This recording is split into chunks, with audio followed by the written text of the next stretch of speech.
Hello everyone, welcome to chronicle IAS. मेरा नाम संगीता मीना है। एमपीपीएससी मुख्य परीक्षा 2025 के लिए हमने शुरू किया था मॉक टेस्ट पेपर डिस्कशन। उसी डिस्कशन की कड़ी में हम आगे बढ़ते हैं।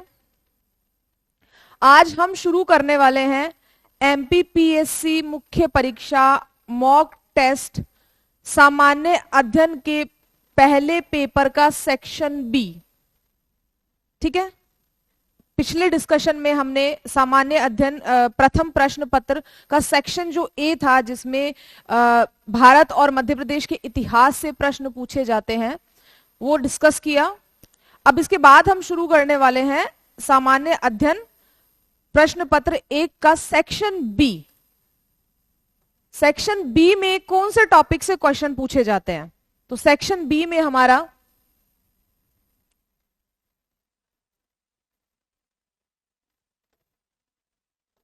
भूगोल मतलब ज्योग्राफी के क्वेश्चन पूछे जाते हैं। भारत का भूगोल और मध्य प्रदेश का भूगोल। ठीक है, तो सेक्शन बी के जो प्रश्न है हमारे भारत और मध्य प्रदेश के भूगोल से पूछे जाते हैं, मध्य प्रदेश की ज्योग्राफी से पूछे जाते हैं। जो क्वेश्चन पूछने का पैटर्न है वो सेम रहने वाला है जैसा सेक्शन ए में था। वापस हम एक बार शॉर्ट में देख लेते हैं कि 3 टाइप के क्वेश्चन हमारे यहां पूछे जाएंगे। जो पहला टाइप का क्वेश्चन होगा उसमें 15 very short answer type question हमारे यहां पूछे जाएंगे। ठीक है, जिसका उत्तर 20 शब्दों में 20 वर्ड्स में दिया जाना चाहिए। जो दूसरे टाइप के क्वेश्चन होंगे वो शॉर्ट आंसर टाइप लघुत्तरीय प्रकार के प्रश्न जो होंगे उसमें हमारे 10 प्रश्न पूछे जाएंगे। ठीक है, जिसका आंसर 60 वर्ड्स में दिया जाना चाहिए। और जो तीसरा टाइप हमारा क्वेश्चन का है उसमें 5 प्रश्न पूछे जाएंगे जिनका उत्तर 200 शब्दों में हमारा दिया जाना चाहिए। ठीक है, और तीसरा टाइप में जो क्वेश्चन पूछे जाएंगे, 5 क्वेश्चन में ऑप्शंस होंगे। 2 ऑप्शन हर क्वेश्चन में आपको मिलेंगे, जिसमें से एक चूज करके आपको उसका आंसर लिखना है। ठीक है, तो सेम पैटर्न रहने वाला है सेक्शन बी का भी। जीएस पेपर 1 के सेक्शन बी का भी सेम पैटर्न हमारा रहने वाला है। ठीक है, चलिए तो शुरू करते हैं। पहले क्वेश्चन से शुरू करेंगे। एक बार क्वेश्चन रीड कर लेते हैं। इस प्रश्न में 15 अति लघुत्तरीय उप प्रश्न है। प्रत्येक प्रश्न के उत्तर हेतु आदर्श शब्द सीमा 20 शब्द होगी। सभी प्रश्न अनिवार्य है और प्रत्येक प्रश्न 2 अंकों का है। ठीक है, this question contains 15 very short answer type sub questions. Answer each question ideally in 20 words. All questions are compulsory. Each question carries 2 marks. ठीक है, तो वही चीज जो मैंने अभी आपको बताई कि 15 बहुत ही छोटे वाले वेरी शॉर्ट आंसर टाइप अति लघुत्तरीय प्रश्न पूछे जाएंगे, जिनमें से प्रत्येक का उत्तर 20 शब्दों में देना है और मार्किंग रहेगी 2 नंबर। हर एक क्वेश्चन की मार्किंग रहेगी 2 नंबर। ठीक है, क्लियर है? तो अब हम डिस्कशन शुरू करेंगे। पहला क्वेश्चन है question number 1.1। Question number 1.1, Bharat के उत्तरी मैदानों के उपजाऊ होने का क्या कारण है? What are the reasons for the fertility of the northern plains of India? ठीक है, तो प्रश्न में क्या पूछा गया है? भारत के उत्तरी मैदानों के उपजाऊ होने का कारण। ठीक है, तो पहली चीज तो ये याद रखेंगे कि जो प्रश्न का उत्तर है हमें केवल 20 शब्दों में देना है। अगेन मैं आपको ये चीज समझा दूं कि 20 शब्द मतलब 1 लाइन, 1 से 1.5 या 2 लाइन का हमारा आंसर होना चाहिए। 20 शब्द उसमें कवर हो जाते हैं। तो हमें यहाँ पे क्या अप्रोच रखनी है? To the point, direct approach. जो प्रश्न पूछा गया एग्जैक्ट उसका आंसर हमें करना है। इधर उधर की बात नहीं करनी है, इधर उधर की भूमिका हमें नहीं बनानी है। यहाँ पे डायरेक्टली जो क्वेश्चन की डिमांड है उसका आंसर अपना 1 लाइन में लिख देना है। ठीक है, तो प्रश्न में पूछा क्या गया है कि भारत का उत्तरी मैदान उपजाऊ क्यों है, क्या कारण है? ठीक है, तो जो मुख्य कारण है वो हम यहाँ पे लिखेंगे। थोड़ा डिस्कस कर लेते हैं यहाँ पे हम इस क्वेश्चन को। देखिए, उत्तरी मैदान मतलब भारत के मानचित्र में अगर हम देखें, ठीक है, तो ये वाला जो पार्ट है ये अपना उत्तरी मैदान में आता है। और मुख्य रूप से इसमें कौन कौन से स्टेट अपने आ रहे हैं? जैसे पंजाब, उत्तर प्रदेश, हरियाणा, बिहार, ठीक है, उत्तर प्रदेश, पश्चिम बंगाल, ये सारे स्टेट्स हमारे उत्तर के जो उत्तर का मैदान है वहां पे मतलब आते हैं, ठीक है, उत्तर के विशाल मैदान में हमारे ये सारे स्टेट्स आते हैं। अब पूछा गया है कि इस मैदान के उपजाऊ होने का सबसे बड़ा कारण क्या है? तो उपजाऊ होने का सबसे बड़ा कारण है कि जो हिमालय से निकलने वाली नदियां हैं, सिंधु, गंगा, ब्रह्मपुत्र, ठीक है, तो जो ये नदियां निकलती है ये उत्तर के मैदान से होकर बहती है, और ये नदियां जब आती है निकलकर तो ये अपने साथ जलोढ़ मिट्टी लेकर आती है, जो कि कृषि के लिए बहुत अधिक उपजाऊ है। तो जलोढ़ मृदा होती है वो कृषि के लिए बहुत अधिक उपजाऊ है। तो जब ये नदियां ऊपर से बहती हुई यहां से और निकलती है तो ये अपने साथ जलोढ़ मृदा लाती है, और उस जलोढ़ मृदा का जमाव इस एरिया में होता है। निक्षेप कहाँ होता है? इस एरिया में होता है, उत्तर के मैदान वाले इलाके में, जो मृदा कृषि के लिए बहुत उपजाऊ है। तो यही कारण है कि ये जो नदियां निकल रही है हिमालय से, इनके द्वारा लाए जाने वाले जलोढ़ के जमाव के कारण उत्तर के जो मैदान है वो अत्यधिक उपजाऊ है, ठीक है। तो एक लाइन में हम सीधा सीधा आंसर लिख सकते हैं कि हिमालय से निकलने वाली नदियों गंगा, ब्रह्मपुत्र, सिंधु आदि के द्वारा लाए गए जलोढ़ के निक्षेप के कारण जो उत्तर का विशाल मैदान है वो बहुत अधिक उपजाऊ है, ठीक है। एक लाइन में हम यहाँ पे लिख सकते हैं कि जो जलोढ़ निक्षेप कर रही है नदियां, उनकी वजह से उत्तर का जो मैदान है वो अत्यधिक उपजाऊ है। क्लियर है? इतना ही लिखना है हमें, 20 वर्ड्स में ही आंसर करना है। आगे बढ़ते हैं, अगला क्वेश्चन देख लेते हैं। अगला क्वेश्चन क्या है? गहन कृषि, गहन खेती। गहन खेती क्या है? What is intensive farming? गहन खेती क्या है? देखिए, कृषि के कई सारे प्रकार होते हैं। कृषि के कई सारे प्रकार होते हैं, जैसे निर्वाह कृषि हो गया, वाणिज्यिक निर्वाह कृषि मतलब बेसिक निर्वाह के लिए जो खेती की जाती है, इतना उत्पादन किया जाता है जिससे निर्वाह हो। वाणिज्यिक कृषि मतलब बड़े स्तर पर जो कृषि की जाती है, ऐसी फसलों का उत्पादन किया जाता है जिनका वाणिज्यिक रूप से बाजार में बेचने के लिए जो महत्व हो, बाजार में बेचने के हिसाब से वो महत्वपूर्ण हो, जिससे ज्यादा से ज्यादा धन की जो प्राप्ति है हो सके। तो वैसी जो कृषि होती है बाजार के हिसाब से महत्वपूर्ण, वो वाणिज्यिक कृषि के अंदर आती है, ठीक है। सिंचित कृषि हो गई, सिंचाई करके जो कृषि की जाती है, सिंचाई के साधन अलग से लगाने पड़ते हैं, जो वर्षा पर आधारित नहीं है वो सिंचित कृषि में आती है। फिर वर्षा आधारित कृषि हो जाती है। तो ऐसे करके कृषि के कई सारे प्रकार है। तो वैसे ही एक प्रकार है गहन खेती, गहन कृषि।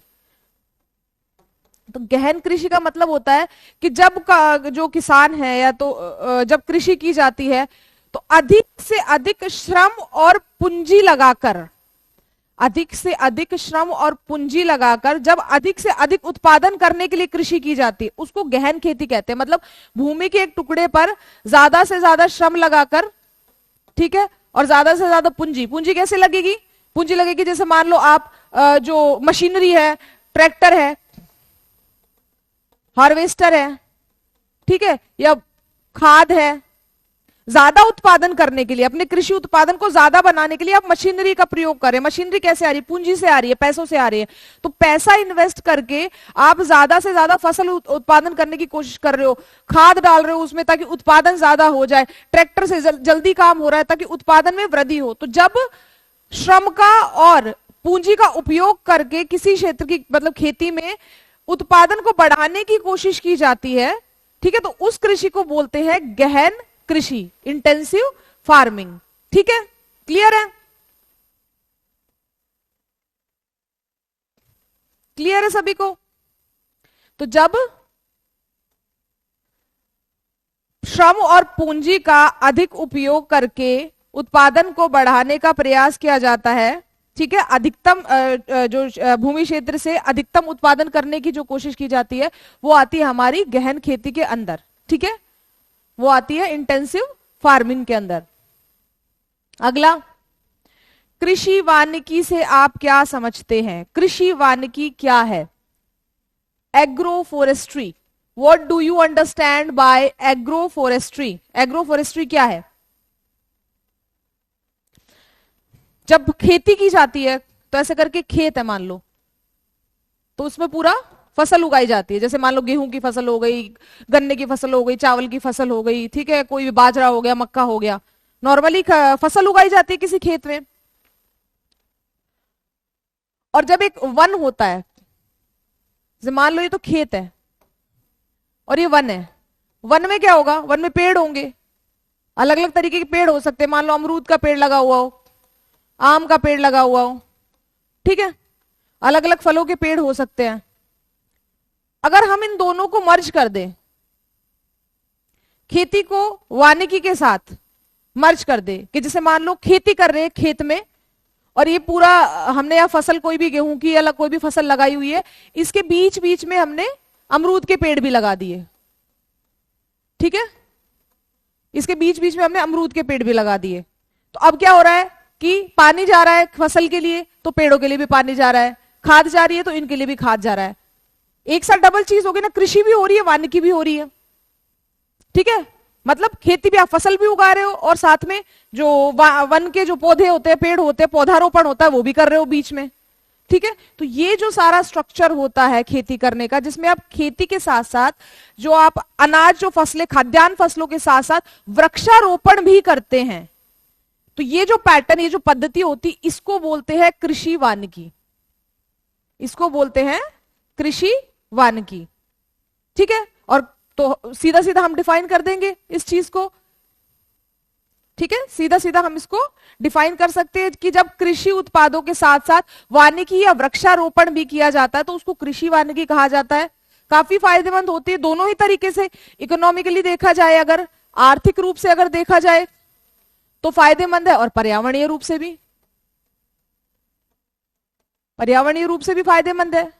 ज्यादा पेड़ पौधों का मतलब उत्पादन होगा, आर्थिक रूप से इसलिए क्योंकि अनाज भी उगेगा और फल भी मिलेगा, चारा भी मिलेगा, ईंधन भी मिलेगा।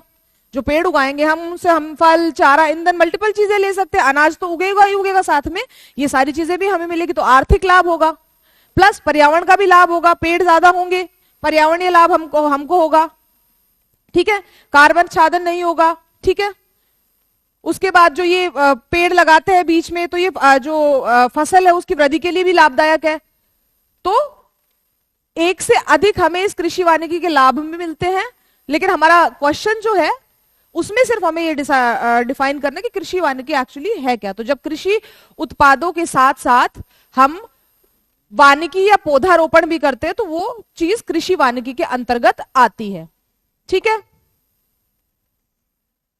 अगला क्वेश्चन, अगली टर्म क्या आ जाती है, अगली टर्म आ जाती है डेल्टा, ठीक है। अगली टर्म क्या है, डेल्टा। अब हमें यहां पे डिफाइन करना है डेल्टा को। डेल्टा क्या है, डेल्टा क्या है, ठीक है। जब भी कोई नदी अपने उद्गम स्थल से निकलती है, फिर पूरे ऐसे क्षेत्र, किसी भी क्षेत्र में बहती हुई जाकर और किसी एक पॉइंट पे किसी भी जो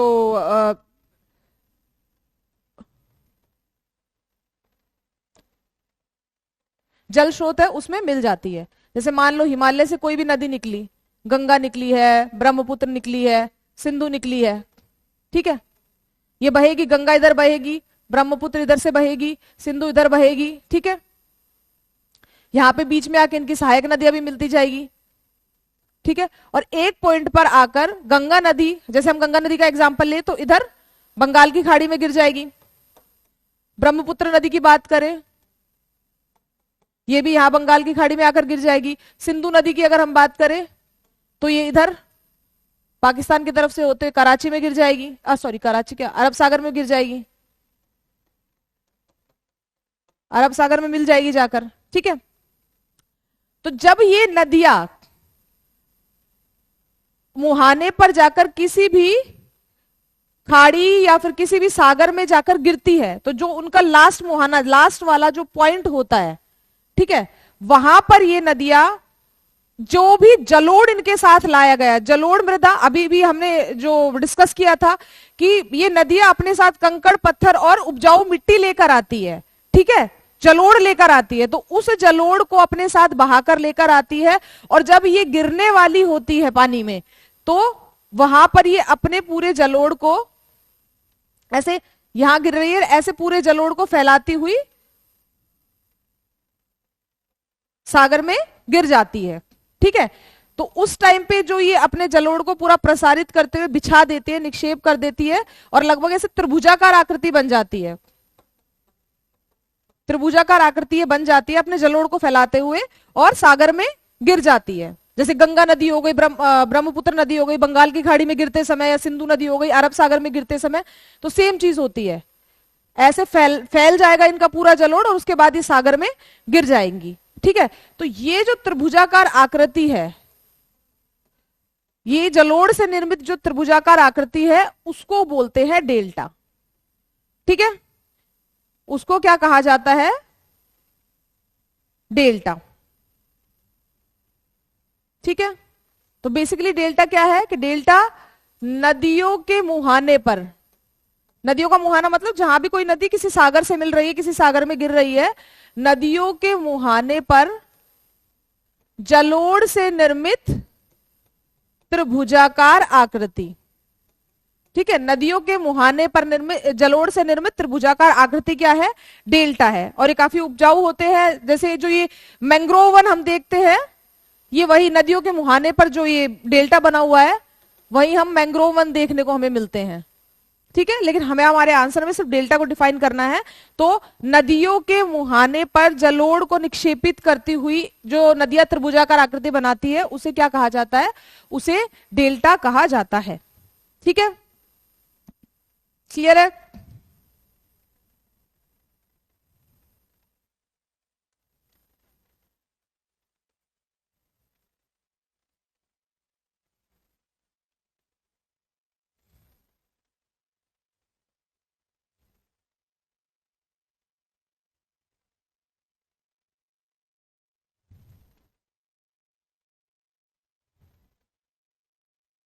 क्लियर है?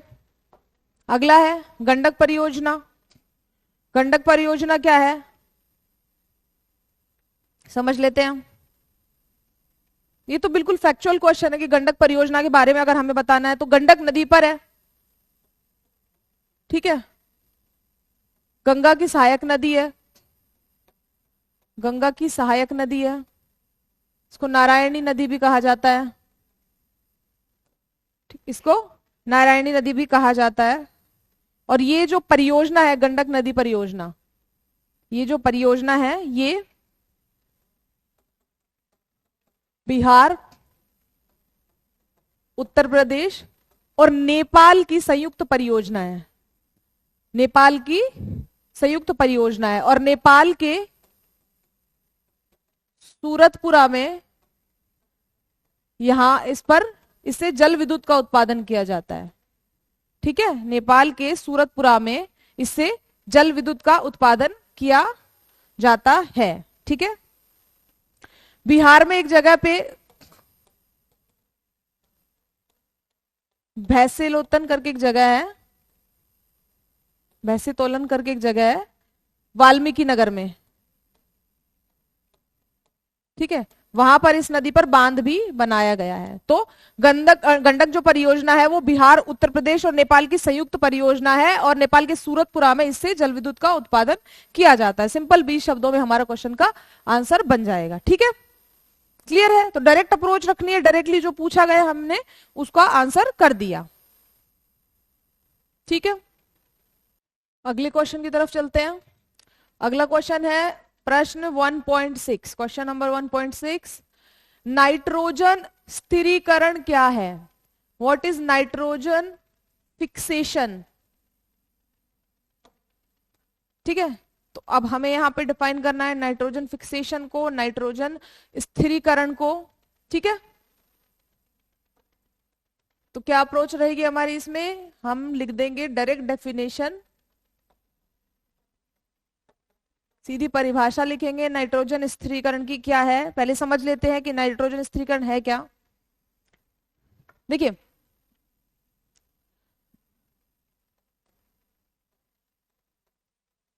वायुमंडल में काफी मात्रा में नाइट्रोजन उपस्थित है, ठीक है। और ये नाइट्रोजन पौधों या फसलों की वृद्धि में काफी उपयोगी है, ठीक है, ठीक है। वायुमंडल में जो नाइट्रोजन उपस्थित है वो पौधों और फसलों की वृद्धि के लिए काफी उपयोगी है, लेकिन ये पौधे और फसल डायरेक्टली इस नाइट्रोजन को यूज नहीं कर सकते, ठीक है। ये पौधे और फसल डायरेक्टली इस नाइट्रोजन को यूज नहीं कर सकते। तो कुछ ऐसे जीवाणु होते हैं जैसे राइजोबियम, एजोटोबैक्टर, ठीक है। कुछ ऐसे जीवाणु होते हैं जो वायुमंडल में उपस्थित इस नाइट्रोजन को परिवर्तित कर देते हैं नाइट्रोजन यौगिकों में, नाइट्रोजन यौगिकों में, अमोनिया में, ठीक है। अब ये उपयोग करने लायक है इन पौधों द्वारा। तो डायरेक्टली ये पौधे फसल जो है वायुमंडल के नाइट्रोजन को यूज नहीं कर सकते। इन पौधों की जड़ों में उपस्थित कुछ जीवाणु होते हैं जैसे राइजोबियम, एजोटोबैक्टर, जो नाइट्रोजन स्थिरीकरण में सहायक है। ये इस वायुमंडल में उपस्थित नाइट्रोजन को परिवर्तित कर देते हैं नाइट्रोजन यौगिकों, अमोनिया आदि में, जो कि पौधों और फसलों के उपयोग के लिए अब सुलभ हो जाते हैं, यूज कर सकते हैं ये पौधे और फसल उसको, है ना। तो ये जो पूरी प्रक्रिया है वायुमंडल में उपस्थित नाइट्रोजन को पौधों और फसलों के उपयोग के लिए नाइट्रोजन यौगिकों में बदलने की प्रक्रिया, ये पूरी प्रक्रिया कहलाती है नाइट्रोजन स्थिरीकरण, ठीक है। क्या कहलाती है? नाइट्रोजन स्थिरीकरण। तो हमें सीधा सीधा इसको यहां डिफाइन कर देना है, क्या कि वायुमंडल की जो मुक्त नाइट्रोजन है उसे पौधों के लिए उपयुक्त और उपयोगी बनाने के लिए नाइट्रोजन यौगिकों में परिवर्तित करने की प्रक्रिया को नाइट्रोजन स्थिरीकरण कहा जाता है, ठीक है।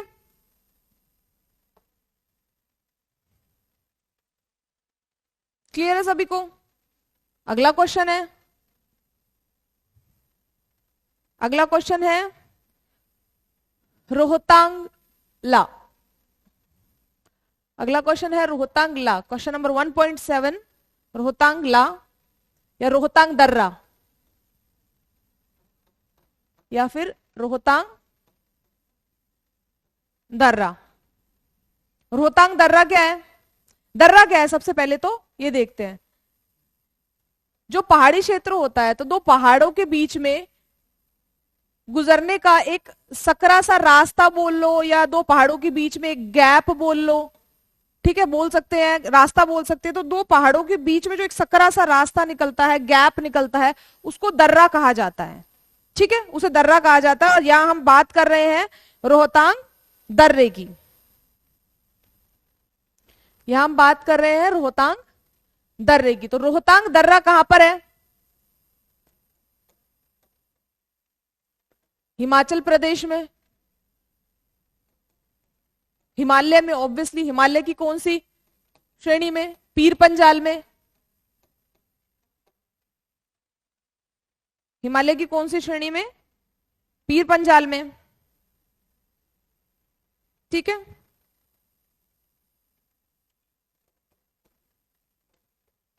कुल्लू घाटी को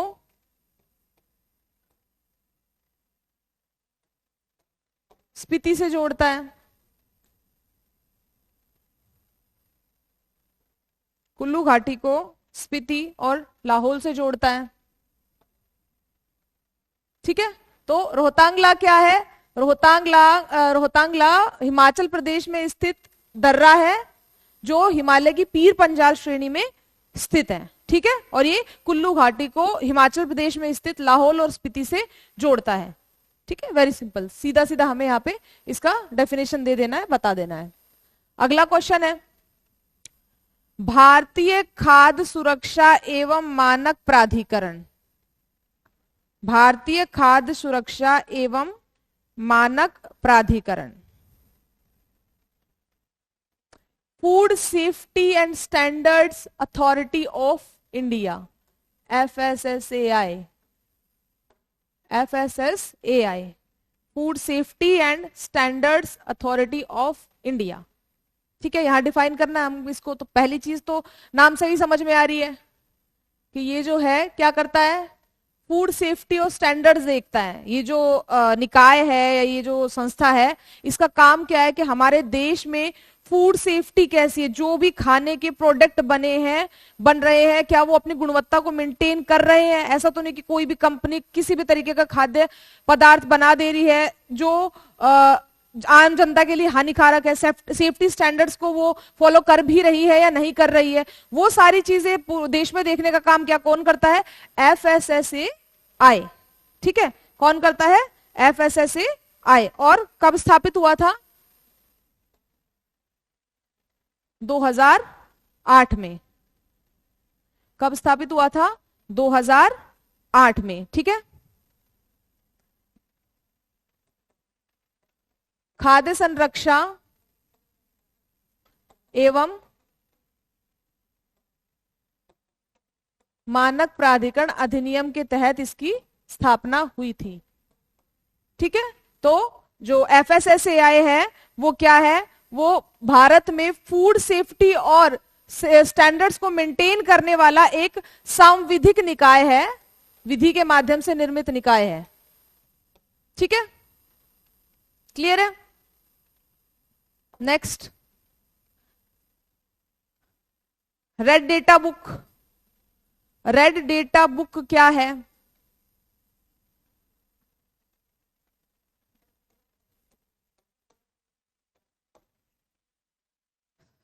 IUCN का नाम सभी लोगों ने सुना होगा, international union for conservation of nature. International union for conservation of nature. ठीक है, क्वेश्चन क्या था हमारा, रेड डेटा बुक का उद्देश्य क्या है, what is the objective of red data book. ठीक है, तो यहां पे क्या पूछा है कि जो रेड डेटा बुक है उसका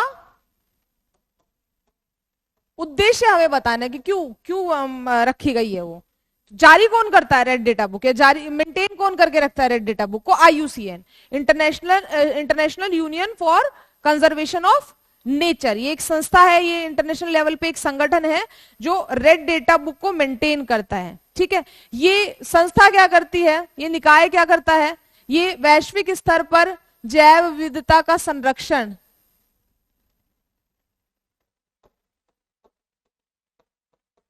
के संरक्षण प्रयासों को बढ़ावा देता है।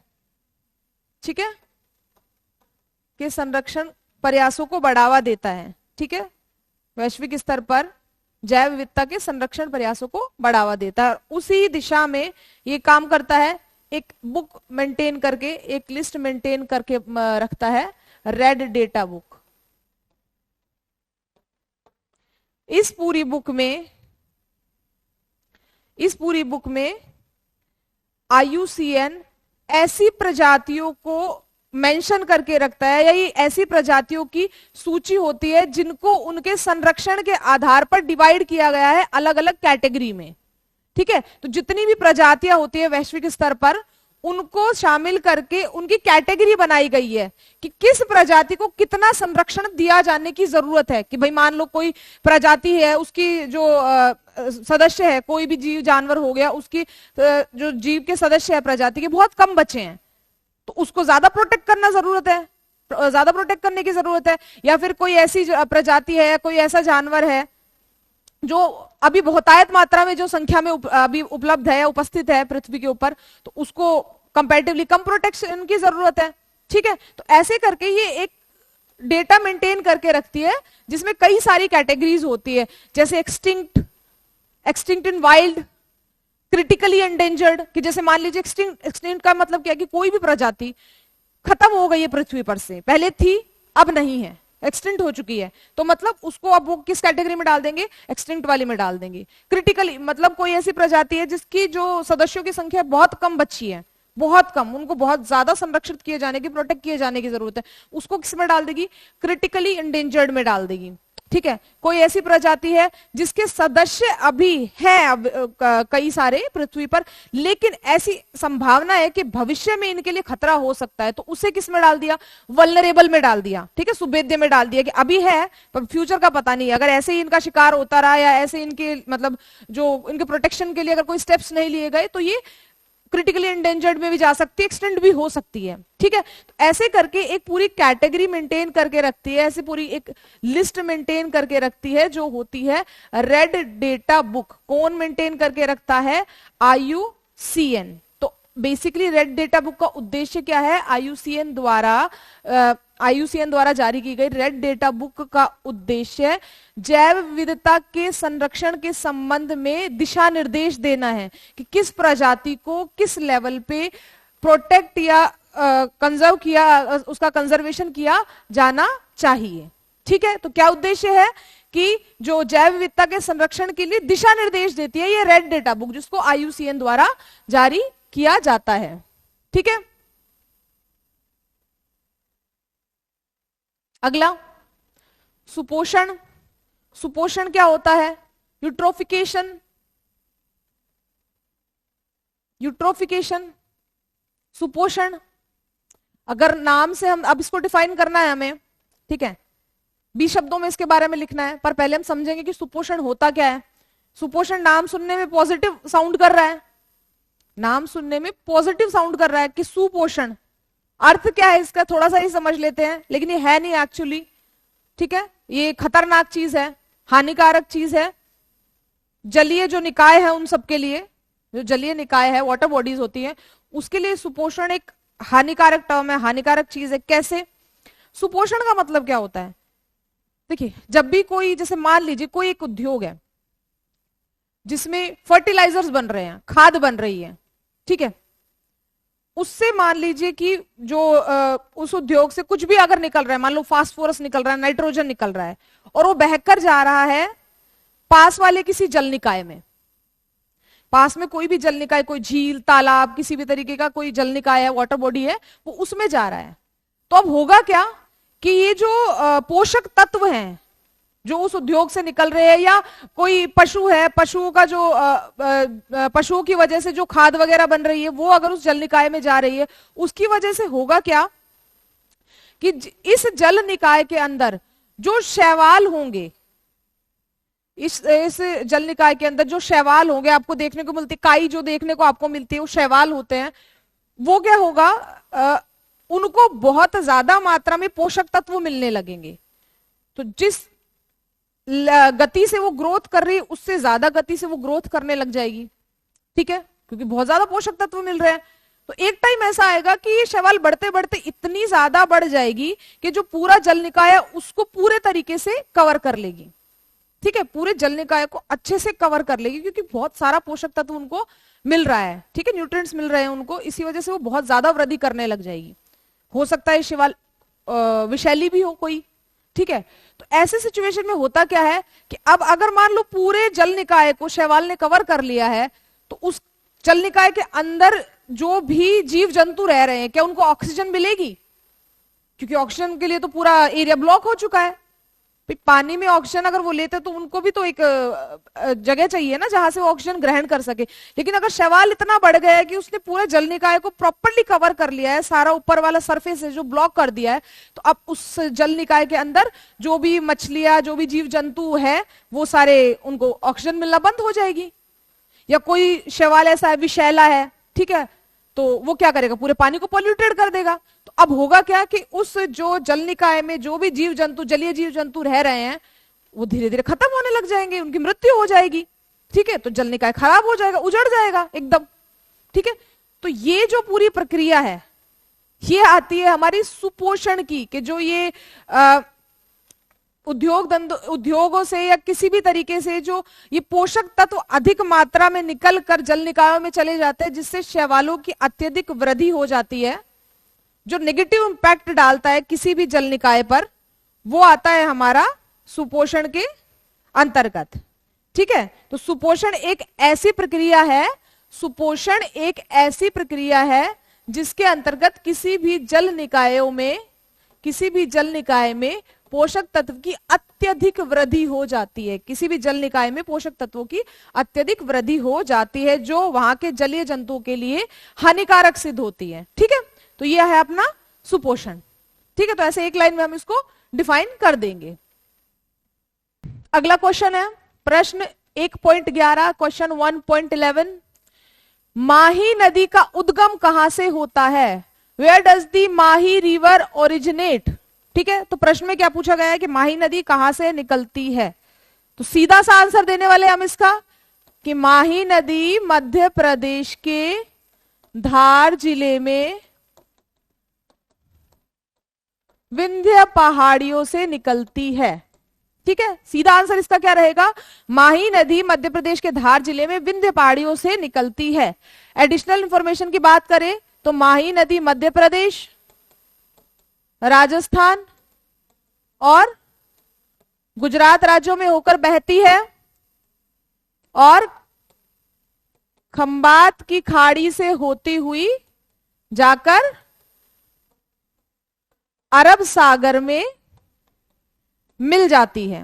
ठीक है, तो माही नदी मध्य प्रदेश, राजस्थान और गुजरात में बहती हुई खंबात की खाड़ी से होती हुई अरब सागर में जाकर मिलती है। क्वेश्चन में हमारा पूछा गया है कि माही नदी का उद्गम कहां से होता है, निकलती कहां से, शुरुआत कहां से होती है? तो मध्य प्रदेश के धार जिले में विंध्य पहाड़ियों से माही नदी की शुरुआत होती है। ठीक है, अगला प्रश्न है मृदा परिशेदिका। अब मृदा परिशेदिका सोइल प्रोफाइल क्या है? तो सीधा सीधा हम डिफाइन करेंगे यहाँ पे सोइल प्रोफाइल क्या है। देखिए, जो मिट्टी होती है, जैसे मिट्टी का ये स्तर है, मृदा का ये ऊपर वाला स्तर है जो हमें दिखाई देता है, इसके नीचे मृदा के कई सारे स्तर बने हुए होते हैं। ठीक है, इसके नीचे मृदा के कई सारे स्तर बने हुए होते हैं और कोई भी मिट्टी जो डेवलप होती है, कोई मृदा जो डेवलप होते हैं, उसके स्तर वो कैसे होते हैं कि जो जीव जंतु या पौधे, पेड़ पौधे हैं, जीव जंतु मर गए हैं, पेड़ पौधे खत्म हो गए, तो उनके जो अवशेषों का निक्षेप हो रहा है, उनके जो अवशेषों का जमाव हो रहा है मृदा के अंदर, उसके आधार पर डिपेंड करता है कि ये जो मृदा के जो स्तर हैं ये कैसे हैं, मृदा कितनी उपजाऊ है, कितनी उर्वर है। ठीक है, कितना ज्यादा उत्पादन होगा उसमें, कितनी ज्यादा उत्पादक मृदा है। तो ये किस पर निर्धारित होता है कि किसी भी मृदा में जीव जंतु और पौधों का निक्षेप कितना ज्यादा है। ठीक है, उस आधार पर मृदा उपजाऊ होगी। और ये निक्षेप कैसा होता है? एक के बाद एक स्तर के रूप में होता है। ऊपर से हमें एक स्तर दिखाई देता है, इसके नीचे कई स्तर होते हैं। तो ये पूरा जो चीज है ये मृदा का ऊर्ध्वाधर खंड विन्यास।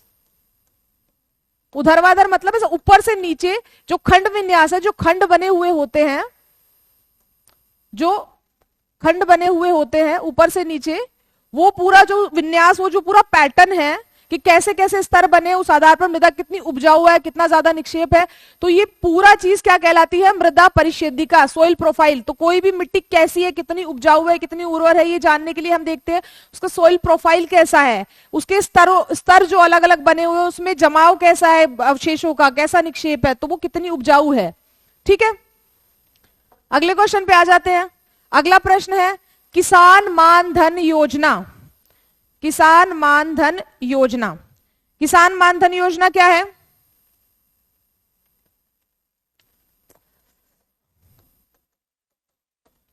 सामाजिक सुरक्षा योजना। किसान मानधन योजना एक सामाजिक सुरक्षा योजना है। किसके लिए? वृद्ध किसानों के लिए। ठीक है, वृद्ध किसानों के लिए एक सामाजिक सुरक्षा योजना है। और तो इसमें क्या किया जाता है?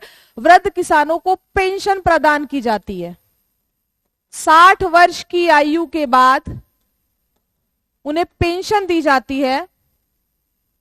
ठीक है, तो जो भी वृद्ध किसान होते हैं उन्हें 60 वर्ष की आयु के बाद पेंशन प्रदान की जाती है। और ये जो पेंशन है वो मिनिमम 3,000 रुपए होती है। ठीक है, 3,000 रुपए की पेंशन उनको प्रदान की जाती है 60 वर्ष की आयु के बाद। ठीक है, तो किसानों को सपोर्ट करने के लिए सरकार द्वारा योजना शुरू की गई है जो कि एक सामाजिक सुरक्षा योजना है। अगला क्वेश्चन क्या है? अगला प्रश्न है मध्य प्रदेश के किस जिले को धान का कटोरा कहा जाता है? Which district of Madhya Pradesh is called rice ball? किसे राइस बॉल कहा जाता है मध्य प्रदेश के? तो यहां तो एक वर्ड में भी हम आंसर कर सकते हैं, सिंपल सीधा आंसर। ठीक है, तो हम कैसे लिखेंगे कि मध्य प्रदेश के बालाघाट जिले को धान का कटोरा कहा जाता है। धान मतलब चावल, तो मध्य प्रदेश के बालाघाट जिले की जो भौगोलिक परिस्थितियां है वो चावल की खेती के लिए अनुकूल है। मृदा उपजाऊ है और वर्षा की मात्रा भी अच्छी है, इस वजह से वहां पर चावल का, धान का उत्पादन अत्यधिक मात्रा में होता है। इसीलिए बालाघाट को मध्य प्रदेश का धान का कटोरा भी कहा जाता है। ठीक है, अगला क्वेश्चन क्या है? अगला क्वेश्चन है इटाई इटाई रोग।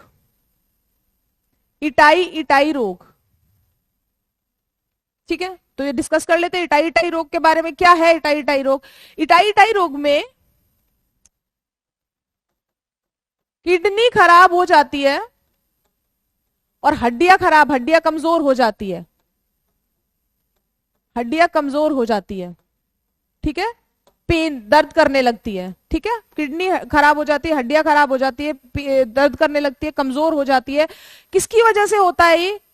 कैडमियम के कारण।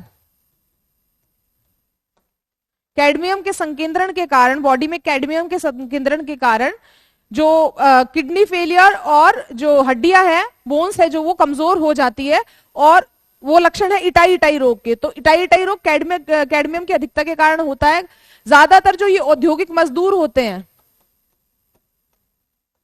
औद्योगिक मजदूर जो होते हैं, तो कभी खदानों में काम करते हैं, तो इनके अंदर कैडमियम का संश्लेषण, मतलब कैडमियम जमा हो जाता है, कैडमियम की अधिकता हो जाती है। उसकी वजह से उनकी बोन्स खराब हो जाती है, बोन्स कमजोर हो जाती है, और ये लक्षण है इटाई इटाई रोग के। ठीक है, क्लियर है? तो ये पूरा हमारा डिस्कशन था जीएस पेपर 1 सेक्शन बी, जिसमें हमारे ज्योग्राफी के, इंडिया और एमपी ज्योग्राफी के क्वेश्चन पूछे गए। उसका एक पोर्शन, उसका वन टाइप ऑफ क्वेश्चन, एक टाइप ऑफ क्वेश्चन हमने यहां डिस्कस किया, जिसका हमने प्रत्येक क्वेश्चन का, प्रत्येक सब क्वेश्चन का आंसर 20 शब्दों में दिया, और ओवरऑल टोटल हमने 15 क्वेश्चंस को यहां पे डिस्कस किया। और जैसा कि पहले भी मैं आपको बता चुकी हूं कि अप्रोच क्या रहने वाली है, डायरेक्ट अप्रोच रहने वाली है, क्योंकि शब्द सीमा हमारे पास लिमिटेड है, 20 शब्दों में हमें चीज बतानी है। तो जो भी मैक्सिमम, जो भी सटीक जो इंफॉर्मेशन है, हमें उस टर्म के बारे में जो कि क्वेश्चन में पूछी गई है, टर्म या जो भी क्वेश्चन है उसके बारे में, वो हमें अपने आंसर में लिख देना है। जितना एग्जैक्ट हम टू द पॉइंट जा सकते हैं, उतना टू द पॉइंट हमें अपना आंसर यहाँ पे लिखना है। ठीक है, थैंक यू सो मच।